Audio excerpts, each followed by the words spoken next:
Hong Kong designers are taking the spotlight at New York Fashion Week. Bright colors and British styling are common threads among them, but one focuses exclusively on natural fabrics. CGTN's Karina Huber shows us the latest collection from Cho Chang. The Cho Chang Fall-Winter Runway Show kicked off at New York Fashion Week with a pop of color. There were suits made of contrasting green and pink with bold neckties that had an equestrian vibe, a reflection of Hong Kong designer Cho Chang's time spent working in Savile Row, a street in London known for its tailor-made suits. The brand is often inspired by films of the past. Inspiration for this collection came from the 1960 romantic comedy The Apartment, starring actress Shirley MacLaine. It was really inspiring for him, seeing a woman, particularly at that time, in what is typically known as men's evening attire. Alex Barlow is the brand director for Cho Chang, which recently opened a new flagship store on New York's Upper East Side. She says the clientele is mainly women over 30 with an active social life. The late Nancy Reagan, former First Lady of the United States, was a fan. Nicole Kidman and Janet Jackson have also worn the brand. All of the fabrics used by Cho Chang are sourced in Europe. They're 100% natural and cruelty-free as well as sustainable. It's become a key selling point of the brand. Barlow says the commitment to sustainability and cruelty-free materials comes naturally to designer Cho Chang. He has been a lifelong lover of the natural world. It's something that's been with him since he was a child, and it's absolutely embedded in the DNA of his brand. But she admits it does represent some challenges. So it does require a lot of innovation when you set yourself that bar. One solution has been to use hand-ruched cotton tulle and layer it multiple times into structural pieces. It creates the illusion of a fur or a shearling.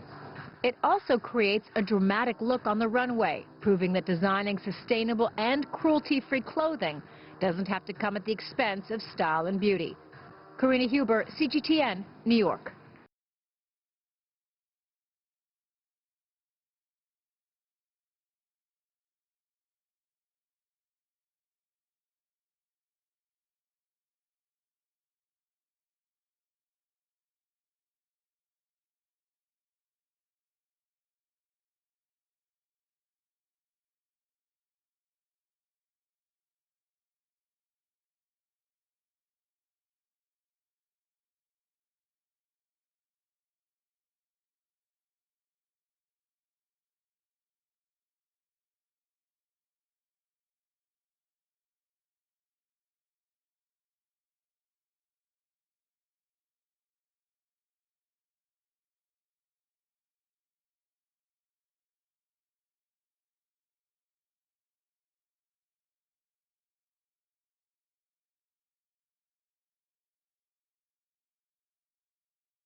Well, on the west coast of the U.S., Mark New found another nonprofit company that's also helping the fight against the coronavirus.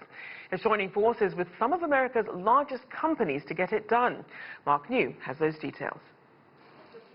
In San Leandro, California, volunteers from the nonprofit group MedShare are busy packing. The group collects surplus medical supplies and used equipment from U.S. hospitals and manufacturers. This shipment is headed to China. Oh, it's tragic. A lot of lives being lost. The equipment we're sending now is protective. I even worked in Wuhan and opened a hotel there in Wuhan many years ago. This is the only way for me to stay in touch with China is by doing what I'm doing today. 1.8 million of these masks and 80,000 of these isolation gowns for healthcare workers will be headed in the shipment to China. These are all medical supplies that without MedShare's help could easily have ended up in a landfill.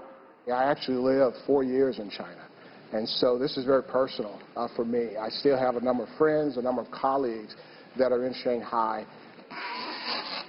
The shipment is a team effort. UPS is providing free shipping, and the medical supplies company Henry Schein donated the masks. The Coca-Cola company gave MedShare a $500,000 grant that's making it all possible. Coca-Cola Greater China President Kurt Ferguson lives in Shanghai.